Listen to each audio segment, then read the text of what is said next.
반갑습니다. 저의 남편은 외아들이고요. 저는 결혼 7년 되는데 딸 하나 있어요. 저희 부부는 결혼하면서 바로 아이를 가졌고 이젠 딸아이도 어느 정도 커서 이를 가져볼까 생각 중에도 있었습니다.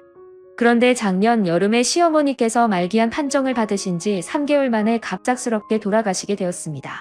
시골에 혼자 계신 시아버지가 늘 마음에 쓰였던 우리 부부는 주말마다 방문했습니다. 시아버지는 시어머니를 갑자기 잃은 큰 슬픔에 많이 우울해 보셨습니다. 한참 이쁠 소녀를 보면서 잠깐이라도 슬픔을 잊으시는 것 같긴 했지만 마음이 많이 아팠습니다. 그래도 거리도 만만치 않았지만 다녀오고 나면 조금만 편했습니다. 하지만 늘 떠나올 때에 아쉬워하는 시아버지 모습이 안쓰럽게 느껴졌습니다. 그래서 추워지기 전에 아무도 없는 집에서 홀로 남아 우울해하시는 시아버지를 저는 남편과 상의 끝에 저희 집에서 함께 살자고 했고 남편은 어려운 결정해줬다며 많이 고마워했습니다. 시아버지께도 아까를 말씀드렸더니 한쾌히 고맙다며 늙은이가 짐이 되어서 미안한다고 하셨습니다. 그리고 더 추워지기 전에 저희 부부는 시아버지 모셔오게 되었습니다. 시아버님은 함께 살기 시작하면서 저희 딸과도 잘 놀아주셨고 종종 환하게 웃으시며 행복해 하시는 것 같았습니다. 저도 이렇게 아침 저녁으로 가까이 해서 챙겨드릴 수 있어서 한결 마음이 편했습니다. 그리고 딸아이 아침 등원도 하원도 아버님께서 손수 맡아서 해주셨고 딸아이도 할아버지를 잘 따랐습니다. 그래서 저도 서서히 일을 알아보려는 욕심도 생겼고 그저 아버님께 울려 감사했습니다. 그러던 어느 날 남편이 출장 가게 되었다면서 2박 3일 일정량으로 혼자 아버님을 모시게 해서 미안하다며 중국으로 떠났습니다. 그리고 최대한 빨리 끝내고 돌아오겠다는 말도 잊지 않았습니다. 하지만 저는 이미 시아버님이 그리 불편하게 느껴지지 않았기에 걱정 말고 일 잘 끝내고 잘 돌아오라고 했고 남편을 보냈습니다. 똑같은 일상이었습니다. 아버님께서 딸을 등원시켜주시고 헬스를 하시고 수영도 하시고 동네 기원에 들러서 바둑을 두신 후에 새롭게 사본 친구분들과 점심을 드시고 딸아이를 하원시켜서 집으로 데리고 오셨습니다. 이틀은 그렇게 빠르게 지나갔습니다. 그런데 출장 마지막 밤 저녁 식사 후 딸아이를 시켜서 재워놓고 아버님께 인사를 드리려고 노크를 하였습니다. 그런데 방 안에서 시어머님의 사진을 들여다보며 슬픔에 잠긴 시아버님을 보게 되었습니다. 순간 알 수 없는 연인을 느꼈습니다. 아버님, 어머님 생각 많이 나시나 봐요. 오늘 저랑 위스키 한잔 하시겠어요? 했습니다. 시아버님은 그래 오늘은 좀 마셔야 잠이 올 것 같다. 한잔 하자고나 하셨고요. 시아버지와 저는 한두 잔 위스키로 홀짝이며 시어머니와 관련된 추억을 회상하면서 많은 이야기를 나누게 되었습니다. 시아버님 결혼 당시에는 연애라는 게 흔하지 않던 시대였답니다. 시아버님은 대학 시절 좋아하던 여자가 있었고 집안의 격차로 헤어지게 되었답니다. 그러던 중 시어머니과 인연이 닿아서 선을 보게 되었답니다. 그 당시 시아버님은 공직에 있으셨군요. 시어머님의 약대를 막 졸업한 여대 졸업생이었답니다. 그런데 시아버지께서 시어머니가 그리 마음에 들지 않으셨답니다. 또한 시어머니도 시아버지를 별로 내표하지 않으셨답니다. 하지만 어른들의 추진으로 아버님과 어머님 결혼을 하셨답니다. 같은 지역에서 오랜 기간 지방 간에는 친분이 있는 상황이었답니다. 그래서 살면서 정이 들었고 시어머니께서 잘해주시니까 고맙고 미안했다고 합니다. 약대를 낳은 시어머니께서는 약국을 차리셔서 자기 일이 있으셨지만 출장이 잦아서 늘 미안했던 희아버님이셨는데 항상 불만도 없고 내조를 잘해주신 시어머니셨더라고요.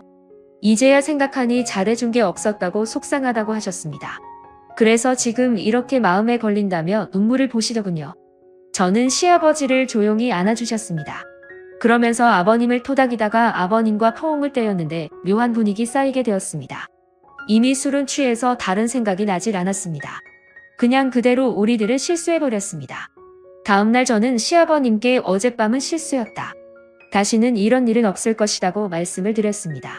그리고 우리에게 있었던 일을 비밀로 하자고 비밀을 꼭 지켜달라고 부탁을 드렸습니다. 아버님도 동의해 주셨습니다. 남편의 약속대로 출장 스케줄을 끝내고 돌아왔습니다. 남편이 돌아온 후 저희 생활에는 큰 변화가 없었습니다. 그런데 그 일이 있은 한 달 후 남편 이식이 있어서 좀 늦는다고 연락을 받고 시아버지와 딸과 저녁 식사 후 설거지를 하는데 누군가가 갑자기 우리를 안았습니다. 놀라서 뒤돌아보니 시아버지였습니다. 아버님이 왜 이러세요 했더니 내가 자꾸 띠가 생각난다. 나 어쩌니 하시는 거예요? 저는 파르르 떨렸습니다. 딸아이가 거실에서 영화를 보고 있어서 더 큰 소리를 내지 못하고 아버님 그만하세요. 조용히 시아버님이 팔을 푸시고 본인 방으로 들어가셨습니다. 저는 그 밤이 너무 길었습니다. 설거지를 마무리하고 아이를 데리고 방으로 들어갔습니다. 남편은 12시가 다 되어서야 집으로 왔습니다. 이 상황을 어떻게 감당해야 하는지 정말 내가 이렇게 벌을 받는구나 생각되었습니다. 다음 날부터 시아버지는 눈도 안 마주치시려 하였습니다. 그래도 오히려 이게 편했습니다. 그러나 딸 등원과 하원은 여전히 전당을 하시더군요. 저는 시아버지와 함께 사는 것을 너무 쉽게 생각한 제 자신이 미웠습니다. 하지만 시간이 지나면 묻힐 거라고 제 스스로에게 안심을 시켰습니다. 시아버지는 어느 날 몸이 안 좋다면서 딸아이만 등원을 시키시고 집으로 돌아오셨습니다. 저는 그 틈을 타서 청소기를 돌리고 있었고요. 그런데 시아버님이 제게 오시더니 청소를 대신해 주겠다며 제 손목을 잡으셨습니다. 저는 그 상황에 너무 불편해서 손을 뿌리치고 나와버렸습니다. 제가 진짜 벌을 받아 마땅한 일이지만 남편에게만큼은 비밀로 하고 싶었습니다. 그런데 이런 현실에 지쳐갑니다. 주말에 남편이 바람을 쐬러 가자고 했습니다. 몸도 마음도 불편했지만 남편이 모처럼 시간을 냈다고 했기에 딸아이와 아버님도 함께 시외로 드라이브를 갔습니다. 우리는 잘 꾸며진 잔디가 있는 음식점에 다 밥을 먹고 돌아오는 길에 자꾸 예쁜 카페에 들러서 차도 마시게 되었습니다. 딸아이와 시아버지가 사진을 찍는다며 카페 밖으로 나가고 저와 남편이 단둘이 남겨졌습니다. 남편이 말하더군요. 힘들지 여보, 그리고 정말 고마워, 그리고 잊지 않을 때 앞으로 더 잘할게. 저는 그만 그 자리에서 목이 메어 울어버렸습니다. 제가 무슨 염치로 어떤 말을 하겠어요. 아니 전 괜찮아요 여보가 밖에 할 말이 없었습니다. 저는 시아버지를 이제 그만 모셨으면 한다는 이야기를 하려고 기회만 보고 있었는데 남편이 저리 나오니 저는 어떻게 하나요? 그리고 요즘 들어서 시아버님은 운동을 더 열심히 하십니다. 늘 하시던 수영과 헬스에다가 주말에는 등산도 다녀오십니다.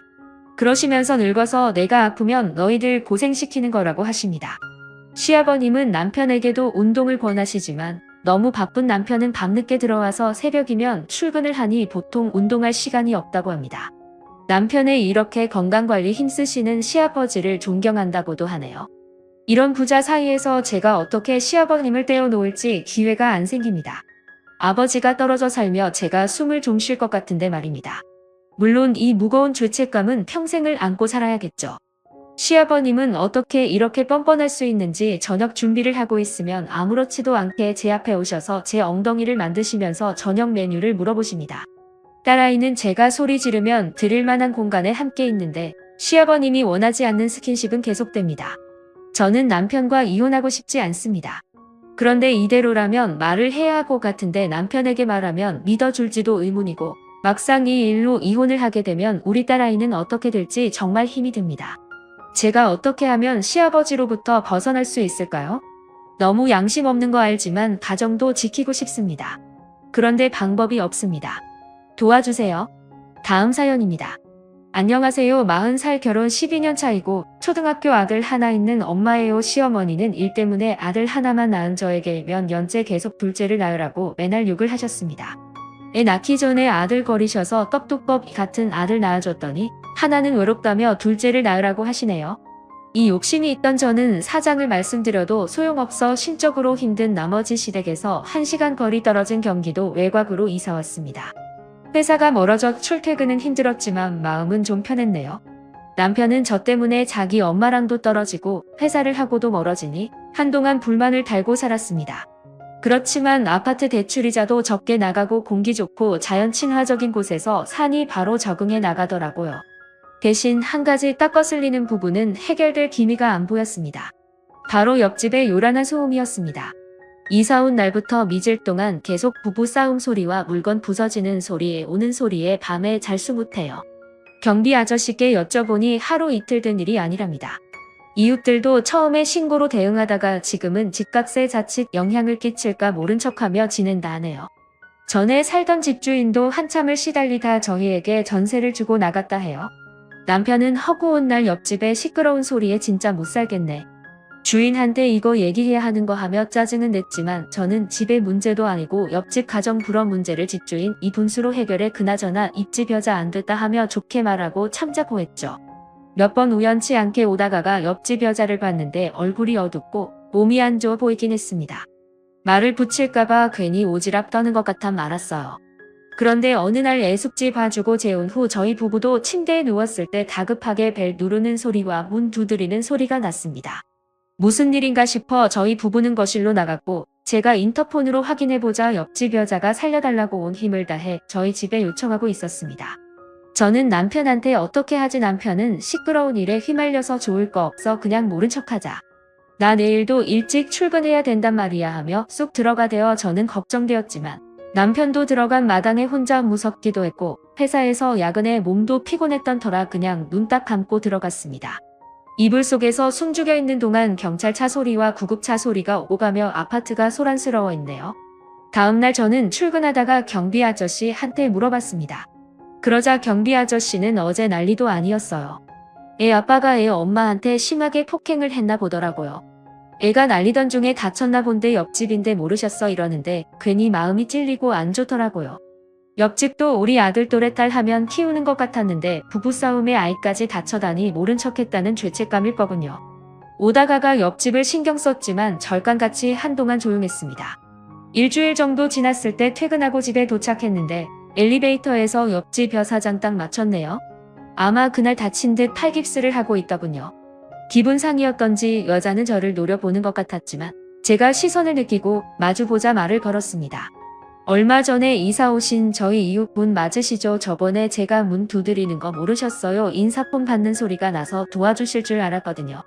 원망이 섞인 옆집 여자의 말을 전 무조건 놀랍과 자각됐습니다. 아이 얘기를 들었다며 아이는 괜찮냐고 말을 돌려 물었죠. 옆집 여자는 유감스럽게 말했네요. 저를 막아주려다 머리를 좀 다쳐서 병원에 입원했어요. 못난 부모 만나 마음도 많이 갇힌 것 같아 정신과 치료도 같이 받기로 했네요. 입집 여자의 남편은 경찰에서 가정폭력 혐의로 접근 금지 명령을 받았지만 불안하기만 하다 하면서 눈시울을 붉히는데 같은 여자로서 마음이 짠하더군요. 여자 팔자 뒤움바 팔자라고 남자 잘못 만나면 인생절이 꼬이니 제 처지와 비교되며 전 행복하다고 느꼈네요. 그런데 엘리베이터에서 내리자 시어머니가 문 앞에 계시더라고요. 어머니 어떻게 연락도 없이 오셨어요? 하니 시어머니 한숨을 길게 쉬며 다들 바쁜지 연락이 안 돼서 너희 퇴근 시간에 맞춰 무작정아 기다리고 있었다. 다음엔 집안에 들어와 있게 비번 좀 다오하며 요구하시더군요. 제가 일단 모른 척하며 들어가자 하지 옆집 여자가 말을 끼어들며 안녕하세요. 언니 시어머니신가 봐요. 저 옆집 살고 있거든요. 저희 집 늘 사람이 있으니까 벨 누르시고 저희 집에 계시다가 가세요라고 싹싹하게 되었는데 아니 언제 봤다고 제게 언니라고 하는지 당했네요. 저보다 어린 것 같긴 했는데 오늘 처음으로 말 섞어봤는데 언니 동생 할 사이는 아니지 않나요? 우리 며느리보다 젊어 보이는데 사람 참 살갑네.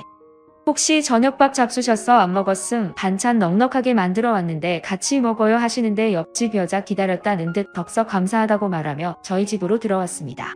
얼마 안 가 남편도 도착했고 어머님과 옆집 여자를 보고 덩달아 당황했지만 내색 않고 다 같이 식사를 했습니다.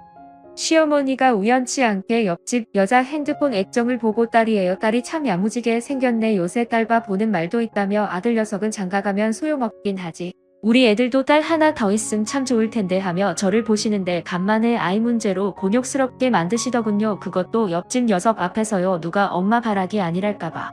남편은 그 말을 받아 선한다는 말이 저도요 엄마 우리 회사 동료가 이번에 늦둥이로 셋째 딸을 낳았는데 애교가 많다고 그렇게 자랑을 하더라고요. 딸이 그렇게 예쁘다면서요 하고 옆집 여자한테 묻자 여자는 저를 일끗 보면서 자식이다 귀엽고 똑같죠. 저도 딸 하나라서 아들 있으면 좋을 것 같긴 했는데 포기했어요. 이유에 대해서 궁금하신 시어머니 앞에 본인의 그간 사연을 쏟아내더라고요. 본인이 손버릇이 안 좋아서 신혼 때부터 계속 폭력을 당했다고 합니다.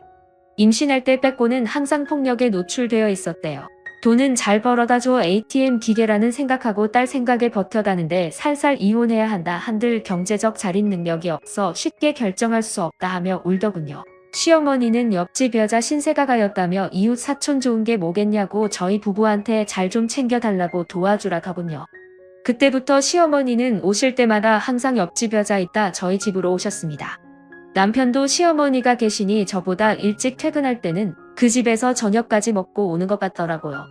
저도 이웃끼리 친해져서 나쁠 것 없다 생각했지만 마음 한켠이 걸리는 게 불편하긴 했습니다. 어쨌건 저희 가족은 짧은 시간에 옆집 여자는 가까워졌습니다. 시어머니의 아바타인 남편은 어디 놀러 갈 때나 외식을 하러 갈 때도 옆집 여자와 딸을 챙겼어요. 언젠가 옆집 여자의 딸이 깜찍한 말을 하더군요. 할머니랑 아저씨가 우리 할머니 고아빠였음 좋겠어요 라고 하는데 아무리 어린 아이지만 제 입장에선 살짝 불쾌하더라고요. 아이가 하는 말이니 애써 넘기긴 했지만 선을 그을 필요가 있다고 생각했습니다. 저는 남편한테 당부하며 우리 옆집 여자랑 거리 좀 두자. 만난 지 얼마 안 되기도 했고 그녀에 대해 많이 아는 것도 아니잖아. 남편 그렇게 사람을 못 믿냐며 저보다 옆집 여자를 더 두둔하더라고요. 제가 성질을 내고 몇 번 더 얘기를 알아먹게 하고서야 남편 대우수후하고 알겠다. 미치로 회사에서 근무하고 있는데 시어머니께 연락이 오더라고요. 아버님 제서라 좀 일찍 과 준비하라 있습니다. 하필 미치로의 승진 심사가 있었는데 그날은 저희 팀에서 준비한 프로젝트 최종 점검회가 있는 날이었습니다. 저는 남편한테 사정 얘기를 하고 이해해달라고 얘기한 뒤 시어머니의 독촉 전화를 신경 쓰고 싶지 않아 아예 전화를 꺼버리고 일을 했습니다. 그만큼 그 일은 제 승진에 4월이 걸린 중요한 문제였어요. 보랴보랴 겨우 다 끝내고 전화비를 켜보니 연락 자체가 났더라고요. 많이 서운하셨나 싶어 뒤늦게 죄송스러움을 안고 시댁에 갔습니다. 그런데 먼저 와있던 동서가 제게 의문의 눈짓을 하더군요. 뭔가 했더니 어머 세상에 그 옆집 여자가 저희 시댁에까지 와서 오지랖 벌크 제사 음식을 몽땅 준비했던 겁니다. 동사도 워킹맘이라 예정 시간보다 좀 늦게 왔는데 이미 그 여자가 와서 제사 준비를 다 끝낸 터였대요. 시어머니는 제사가 끝난 뒤 옆집 여자의 손을 잡으며 고마워하더군요. 아이고 오늘 수고 많이 써요. 며느리 둘이는 것보다 애기 엄마가 훨씬 든든하네. 아들 하나만 더 있으면 며느리 맞은 딱인데 아까워 죽겠어라고 하니 옆집 여자가 한다는 말이 저 이제 남편이라고 완전 이혼했어요. 나중에 좋은 사람 있으신 소개시켜주세요 어머니라고 말하자 시어머니는 그런 쓰레기라 이유 잘했다고 얼른 좋은 사람을 알아봐야겠다며 오지랖을 뜨셨네요. 저는 옆집 여자한테 저 대신 일해주느라 수고했다며 봉투를 내밀었지만 옆집 여자 이웃끼리 그런 거 받는 거 아니라고 하면서 대신 부탁이 하나 있다고 하더군요. 결혼하고 새 출발하고 싶은 마음에 실은 인테리어를 새로 하기로 해서 머물곳이 필요해요. 인테리어 공사할 동안만 비용은 지불할 테니 언니 집에 좀 머무르면 안라고 하는데 전 곤란해. 전 남편의 핑계로 못 들을 생각했지만 남편의 허락은 이미 맡았다면 선수를 치는 옆집 여자였네요. 전 좀 찝찝하긴 했지만 어차피 저랑 남편 낮에는 회사간 있다 시간은 비어있을 테고 저희의 아이 어린이 집에 맡기고 찾아오는데도 알아서 해준다 해서 마지못해 생각했습니다. 옆집 여자랑 동거를 시작한 처음 생각보다 너무나 만족했어요. 각자의 아이들도 너무 잘 지냈고 제가 야근 있을 때면 애밥까지 다 챙겨주니 부담 없이 일에 몰두할 수 있었습니다. 집안일도 깔끔하게 잘하고 차라리 이참에 가서 도우미로 부탁 좀 해볼까 생각도 있어요. 전 덕분에 목표했던 승진을 하게 되었고 승진하자마자 외국에 출장을 일주일 정도 다녀오게 되었습니다. 뾰루퉁 할 줄 알았던 남편은 외로 밝은 기색으로 저한테 건강하게 잘 다녀오라더군요. 옆집 여자도 아이 걱정 말고 잘 다녀오라고 하는데 이런 얘기 그 말이 왜 그토록 불안했던지 나중에서야 알게 되었습니다. 전 외국에서 회사에 대해 일절 마친 후 비행기 오버부킹으로 직항을 타게 되면서 예상 시간보다 일찍 한국으로 도착하게 되었어요. 손에는 연세점에서 산 남편과 옆집 아이들 선물이 치워져 있었습니다. 집에 도어락을 여의 신발장 앞에 여자 슬리퍼 한 켤레 있더군요. 그때 새벽 5시였는데 어째서 제 것이 아닌 여자 슬리퍼가 거기 있었던 걸까요? 이상하게 집의 공기마저 묘하게 달라짐을 느꼈습니다. 고마움에 진득 사온 선물이 무색해지며 전 천천히 제 방으로 가문을 열었고 그 앞에서 믿지 못할 일을 보고야 말았습니다. 둘이 내 방에서 뭐하는 하며 기막힌 소리를 질렀는데 저희 부부 침대 남편과 옆집 여가 같이 누워있는 게 아니겠어요? 제가 예상보다 일찍 도착해 미처 파악을 못했던 거죠. 전 치솟는 분노에 두 연놈을 때려잡기 위해 옆집 여 머리채를 잡아 끌어당겼습니다. 여자의 악한은 외마디 비명이 들리기도 전에 남편이 옆집 여자를 보호하며 절 밀치더군요. 이게 무슨 짓거리야 얘기를 하면 될 것이지 다짜고짜 왜 폭력부터 휘둘러 하는데 전 비참한 얼굴로 남편의 뺨을 주먹으로 날려 울붙었습니다. 어떻게 날 두고 이럴 수가 있어 니들이 사람이야 새끼를 한 집에 있는데 부끄럽지도 않아 하니 남편은 옆집 여자를 자기 뒤에 김춤해 얘기하더군요. 미안하긴 한데 기왕 이렇게 된 거 부끄럽지 않기에 나 이 여자는 잘 살아보고 싶어. 당신은 어차피 가족보다 일이 더 소중한 여자야. 당신은 그렇게 좋아하는 일 평생 하면서 살아라. 나도 우리 태어날 아이 재롱 좀 보면서 가족 행복 느낌이라 더 살게 하며 옆집 여자가 임신했다. 벌써 2개월 되었다는데 저는 그대로 주저앉고 말았습니다. 도대체 언제부터 그런 싸이냐고 걱정이 무너져 울었더니 그건 이제 와서 알 필요 없다면 무조건 이혼하자입니다. 옆집 여자는 뻔뻔스럽게 입을 놀리더군요. 언니가 싫어하시는 제사나 집안에 아이 낳는 것까지 제가 책임질 테니 언니가 가정 그냥 쳐주시고 원하는 거 찾아가세요라고 하는데 저 부려 오 같은 년을 잡아서 치기 위해 덤벼들었으나 남편의 제지에다가 떨어져 한없이 울기만 했습니다. 나중에 알고 보니 옆집 년은 예전에 자기가 도와달라 벨을 눌렀을 때 제가 자기와 딸을 모른 척한 것에 대해 앙심을 품고 있더라고요. 남편이 중간에서 무슨 말을 했던 모양입니다. 정작 모른 척하자 그런 건 남편이었는데 아기사 옆집 여자는 어차피 스스로에게 가정 배선 핑계며 변명일 뿐일 텐데 그 여자한테는 제가 그런 여자란 게 밤이 편하겠죠. 사이에 시어머니가 연락이 왔더라고요. 좋은 게 좋은 거라는 말 알지. 나는 새로 태어날 손주도 보고 싶고 이제 일하는 며느리 말고 가정 더 규면을 보고 싶다. 나도 생전 우리 아들 대접받고 기패는 것은 보자. 이번엔 네가 양보해라. 뭘 양보해요. 제 가정을요. 어머니한테 가정이 굳게 양보가 되는 건 가요. 그래도 어쩌겠니. 애까지 가진 마당에 네가 물러서야지. 나한테는 손귀한 집안의 둘째 품은 귀한 아이다 하시는데 저는 싱호를 비웃었네요. 저 죽어도 이혼 못해 죽어요. 그냥 평생 청량꼬리표로 살게 해줄 거예요. 이거 다 녹음되고 있으니 어머니는 이혼 종용하신 걸로 제게 위자료 주실 각오나 하세요. 마침 곁에 계신 친정엄마도 전화 빼서 시원하게 욕 한 사발 해주고 끊어버렸습니다.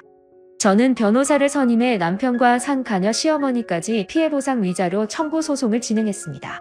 어차피 그지들이라 분할 재산도 없었던 이것들은 이혼도 못하고 생위자료만 뺏기게 생겼으니 서로 탓하고 난리도 아니더라고요. 셋이 모이니 생각보다 거액기 위자료에 즐겁게 했는지 나중엔 잘못했다고 저랑 다시 합치고 싶다는데 알 같지도 않으면 씹어먹어버렸습니다. 제 어디야 뭐 실컷 당해보라지요. 아이도 사생활로 만들어버릴 거예요.